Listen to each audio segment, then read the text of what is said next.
কৃষ্ণনগরে পৌঁছে গেলেন প্রধানমন্ত্রী নরেন্দ্র মোদী। বঙ্গ সফরের দ্বিতীয় দিনে কৃষ্ণনগরে প্রধানমন্ত্রী।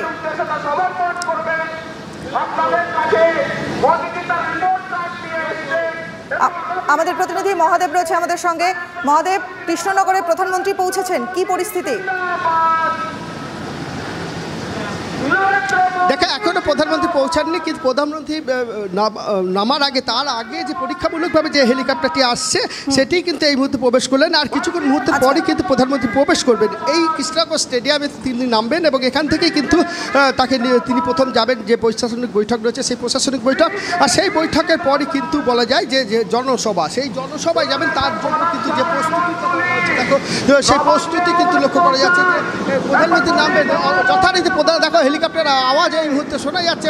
প্রধানমন্ত্রীর হেলিকপ্টার কিন্তু প্রবেশ করছে এখনো এই মুহূর্তে। কিন্তু প্রধানমন্ত্রীর যে হেলিকপ্টার তা কিন্তু নামছে, তার শব্দ শোনা যাচ্ছে। অর্থাৎ হেলিকপ্টার প্রবেশ করে গেছেন কৃষ্ণনগর শহরে। এবং এই মুহূর্তে কিন্তু প্রধানমন্ত্রী নরেন্দ্র মোদী তিনি কিন্তু কৃষ্ণনগর যে স্টেডিয়াম, সেই স্টেডিয়ামে তিনি কিন্তু আসছেন এমনটাই কিন্তু জানা যাচ্ছে। তার আগে তার যে নিরাপত্তা রক্ষী, সেই নিরাপত্তা রক্ষীরা যথারীতি এসছেন এবং টোটাল সমস্ত জায়গাটি বলা যায় পুলিশে ব্যারিকেড করে দেওয়া হয়েছে যাতে সাধারণ মানুষ প্রবেশ না করতে পারে। এবং তার নিরাপত্তার জন্য কিন্তু যে সকল ব্যবস্থাপনা, সেই ব্যবস্থাপনা যথারীতি করা রয়েছে সমস্ত জায়গাতে। এবং সেই আর কিছু মুহূর্তের মধ্যেই কিন্তু প্রধানমন্ত্রী এই সড়ক দিয়ে যাবেন এবং প্রথমে তিনি প্রশাসনিক বৈঠকে যাবেন এবং সেখান থেকে তিনি জনসভা করবেন। মূলত বলা যায় যে প্রধানমন্ত্রীর এই সফর, সামনে যে লোকসভা নির্বাচন রয়েছে সেই লোকসভা নির্বাচনের মধ্যে প্রধানমন্ত্রীর এই সফর বিশেষ তাৎপর্যপূর্ণ। তার কারণ বলি তোমায়, দেখো বিগত দিনে যে লোকসভা নির্বাচনগুলি গিয়েছে সেক্ষেত্রে সেই লোকসভা নির্বাচনে কিন্তু প্রধানমন্ত্রীকে লক্ষ্য করা গেছিল যে তাহেরপুর অর্থাৎ রানাঘাট লোকসভা কেন্দ্রে তিনি যেমন সভা করেছিলেন তেমনই কিন্তু সভা করেছিলেন তিনি কল্যাণীতে। ফলে কল্যাণীর যে লোকসভা কেন্দ্রটি অর্থাৎ বনগাঁ লোকসভা কেন্দ্র এবং রানাঘাট লোকসভা কেন্দ্র, দুটি লোকসভা কেন্দ্রে কিন্তু পরাজয় ঘটেছিল তৃণমূল কংগ্রেসের এবং তাদের কাছ থেকে ছিনিয়ে নিয়েছিল বিজেপি। শুধুমাত্র নদিয়া জেলার কৃষ্ণনগর যে লোকসভা, সেই লোকসভা কেন্দ্রের সাংসদ মহামিত্র কিন্তু জয়লাভ করেছিল।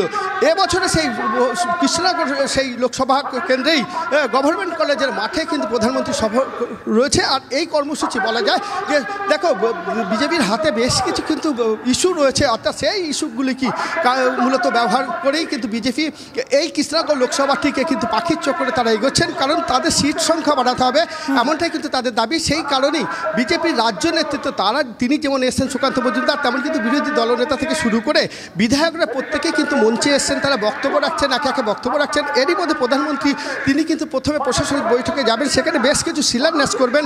যেমনটা 34 নম্বর জাতীয় সড়কে যে 4 লেন অর্থাৎ 4টি লেন তার কিন্তু উদ্বোধন করবেন। পাশাপাশি ডিভিসি রেলের বেশ কিছু প্রকল্প রয়েছে কেন্দ্র সরকারের, সেই সকল প্রকল্প কিন্তু উদ্বোধন করবেন এমনটাই কিন্তু জানা যাচ্ছে। অর্থাৎ কৃষ্ণনগর শহরে যে মহামৈত্র সাংসদ ছিলেন তাকে কিন্তু বহিষ্কার করা হয়েছে সাংসদ পদ থেকে। সেই বক্তব্য প্রধানমন্ত্রী রাখেন কিনা সেটাও একটি গুরুত্বপূর্ণ বিষয় রয়েছে। মানুষ তাকিয়ে রয়েছেন প্রধানমন্ত্রীর আজকের বক্তব্যের দিকে যে প্রধানমন্ত্রী কী বক্তব্য দেবেন। আর সেই বক্তব্য শুনতে লক্ষ লক্ষ মানুষ বলা যায় যে কৃষ্ণনগর শহরে এসছেন, কর্মী সমর্থকরা রয়েছেন, তাদের সকাল থেকেই দেখা যাচ্ছে যে উদ্দীপনার মধ্য দিয়ে তারা কিন্তু আজকের এখানে তারা এসছেন। কারণ প্রধানমন্ত্রীর সফর বিশেষ গুরুত্বপূর্ণ তাদের কাছে। কারণ একদিকে যেমন এনআরসি রয়েছে, সিএএ রয়েছে, তেমনই কিন্তু মতুয়া ভোট যেমনটা রয়েছে, তেমন কিন্তু কৃষ্ণনগর লোকসভা কেন্দ্রে মূলত সংখ্যালঘু ভোটের বিশেষ গুরুত্ব রয়েছে। এই সংখ্যালঘু ভোট কতটা মতুয়া ভোট কতটা বিজেপির বাক্সে আসবে, তারপরে কিন্তু কৃষ্ণনগর লোকসভা কেন্দ্র মূলত বলা যায় যে বিজেপির যে লক্ষ্যমাত্রা রাখছে সেই লক্ষ্যমাত্রা পূরণ করতে পারবে। আর কিছুক্ষণ মুহূর্তের পরে তুমি দেখতে পাচ্ছ যে মাইকে যেমন প্রচার করছে তেমন কিন্তু যেমন বক্তব্য রাখছেন বিজেপি নেতৃত্ব তারাও যেমন রয়েছেন তেমনই নজর রাখো। আমাদের আরেক প্রতিনিধি সায়ন্ত রয়েছে আমাদের সঙ্গে।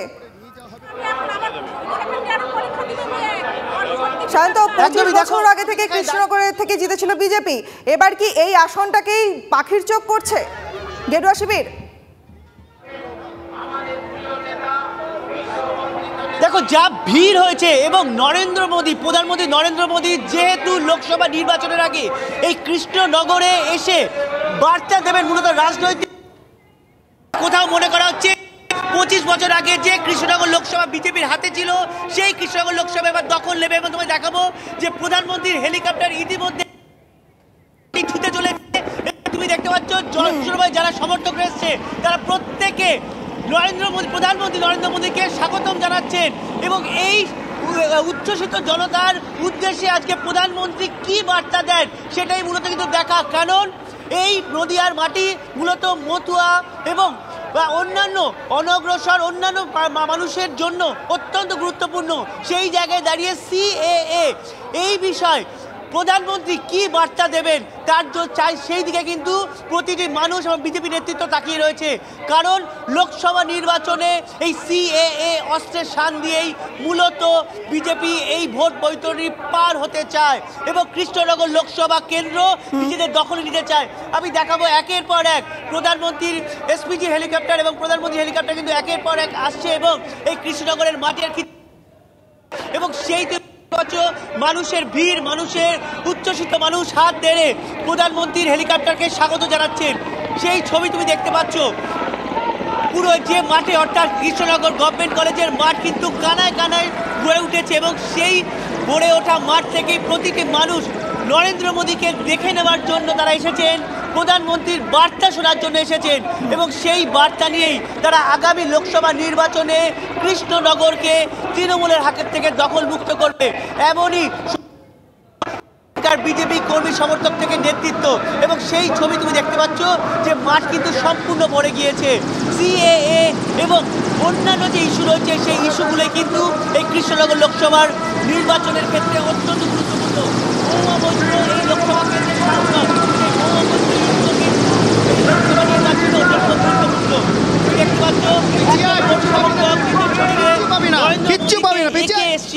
এবং এরকমই বহু কর্মী সমর্থক কিন্তু ভিড় জমিয়েছেন এই কৃষ্ণনগর গভর্নমেন্ট কলেজের মাঠে। জয় শ্রীরাম, জয় শ্রীরাম।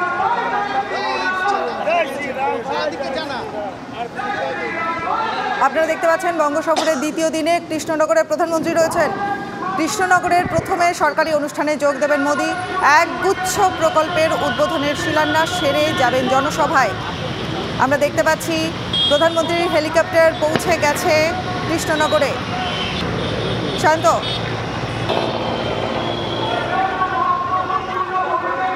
একদমই কৃষ্ণনগরের মাটি কিন্তু ছুঁয়ে ফেলেছে এবং প্রথমে তিনি একগুচ্ছ সরকারি প্রকল্পের উদ্বোধন করবেন।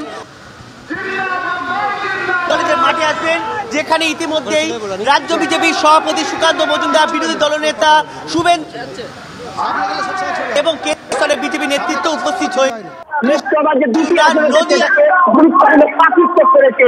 মূলত 42-42টি আসনের মধ্যে 19 থেকে 35টি আসন বিজেপিকে তার দখল করতে চায়।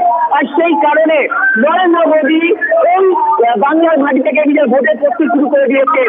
গতকাল আরামবাগে গিয়েছেন, আরামবাগে তিনি সন্দেশখালী নিয়ে বার্তা দিয়েছেন। আজকে নদিয়া জেলায় তিনি কৃষ্ণনগরে সভা করছেন। এখানে প্রত্যেক বিজেপি কর্মী মনে করছেন এখানে তিনি সিএএ বার্তা দেবেন। আর সেই কারণে প্রতিটি মানুষের চোখ কিন্তু এখন এই সভা মঞ্চের দিকে। যাতে একটা বিষয় তো অবশ্যই মনে রাখা উচিত যে পঞ্চায়েত নির্বাচনে এই নদিয়া জেলায় বিজেপি কিন্তু জাতের জাত রেখে লড়াই করেছিল, প্রতিষ্ঠান রেখে লড়াই করেছিল। পরে তারপর দেখা গিয়েছিল গোটা রাজ্য জুড়ে যে কটি জেলায় 1000-এর উপর গ্রাম পঞ্চায়েত দখল করেছিল তার মধ্যে হচ্ছে এই নদিয়া জেলা। 1242টি গ্রাম পঞ্চায়েত দখল করেছে বিজেপি।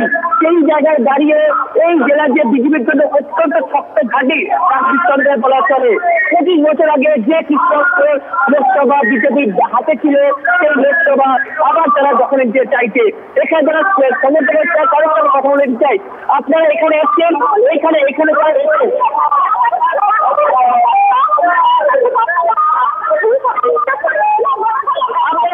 আপনারা এখানে এসেছেন নরেন্দ্র মোদী কি করবার শুনতে।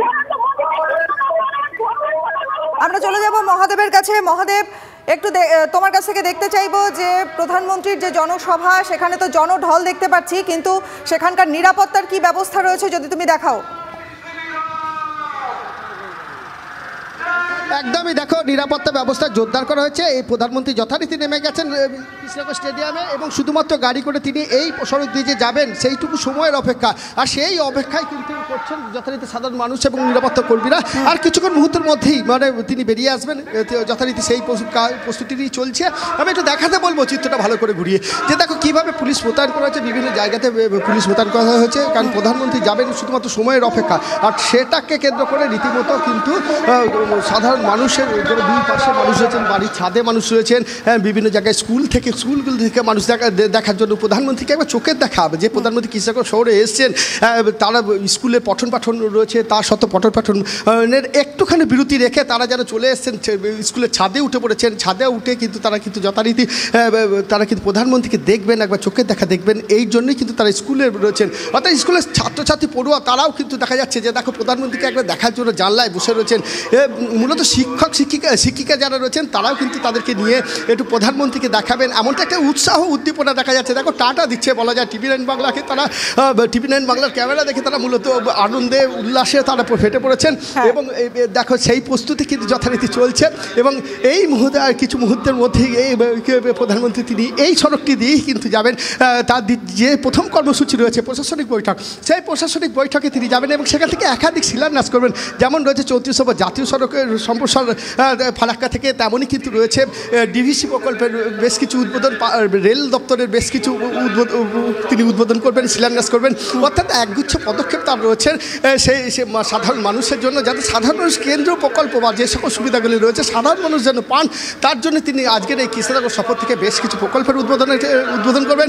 পাশাপাশি তারপর তিনি জনসভা করবেন। আর এই জনসভাতে তিনি যে কী বক্তব্য রাখবেন মূলত কৃষ্ণনগরের জন্য সেটাই দেখে তাকিয়ে আছেন মানুষ। কারণ তিনি বিগত দিনে যে লোকসভা নির্বাচনের আগে যে সফরগুলি করেছিলেন নদিয়া জেলার, তাতে কিন্তু বলা যায় যে 9টি বিধানসভা নির্বাচনে 9টি পরপর 9টি বিধায়ক কিন্তু বিজেপি পেয়েছিল। অর্থাৎ তৃণমূলকে পরাস্ত করে বিজেপি কিন্তু 9টি আসন লাভ করেছিল।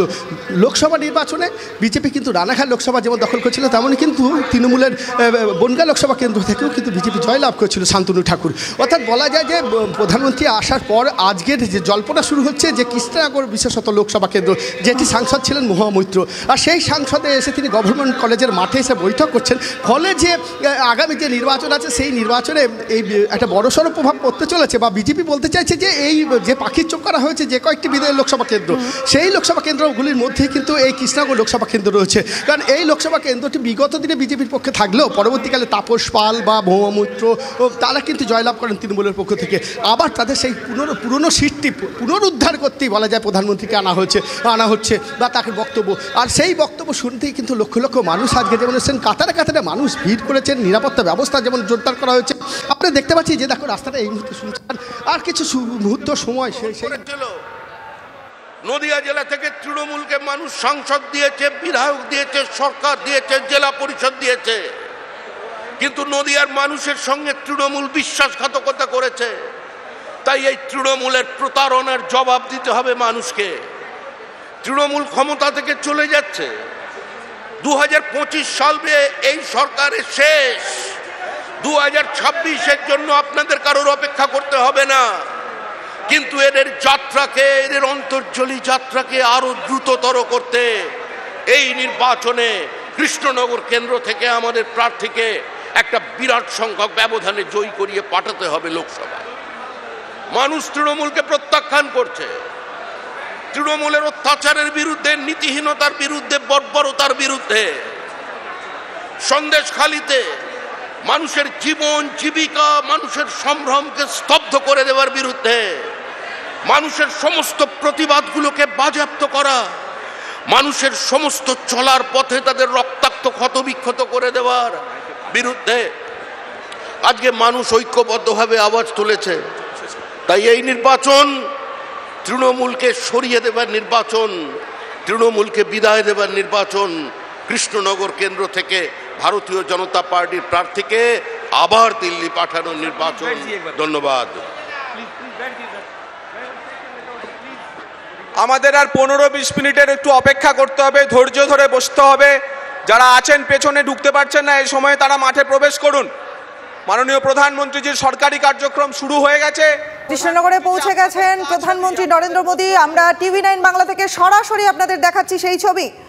বঙ্গ সফরের দ্বিতীয় দিনে কৃষ্ণনগরে পৌঁছালেন প্রধানমন্ত্রী নরেন্দ্র মোদী। কৃষ্ণনগরে প্রথমে সরকারি অনুষ্ঠানে যোগ দেবেন তিনি এবং এক গুচ্ছ প্রকল্পের উদ্বোধন শিলান্যাস সেরে দেবেন জনসভায়।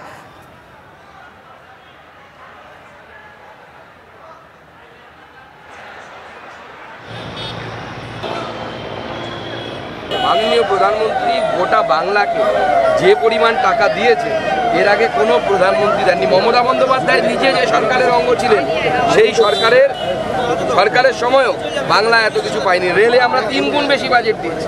মমতা বন্দ্যোপাধ্যায় যখন রেলমন্ত্রী ছিলেন তার থেকে 3 গুণ বেশি বাজেট আমরা পশ্চিমবঙ্গকে দিয়েছি। আমাদের পার্টিতে এরকম নেই সবাই চললো মুখ দেখাতে, এটা আমাদের পার্টিতে হয় না, সবার কাজ ভাগ করা আছে। আমাকে বলা হয়েছে নিজের জায়গায় ইলেকশন লড়তে প্রস্তুতি করতে, আমি লেগে আছি আমার কাজে। ওখানকার এখানে মাননীয় প্রধানমন্ত্রী আসবেন তখন থাকবো আমরা। প্রধানমন্ত্রী সভাতে কে থাকবে না থাকবে সেটা পিএমএ থেকে লিস্ট করা হয় প্রদেশ থেকে, তারাই থাকবে।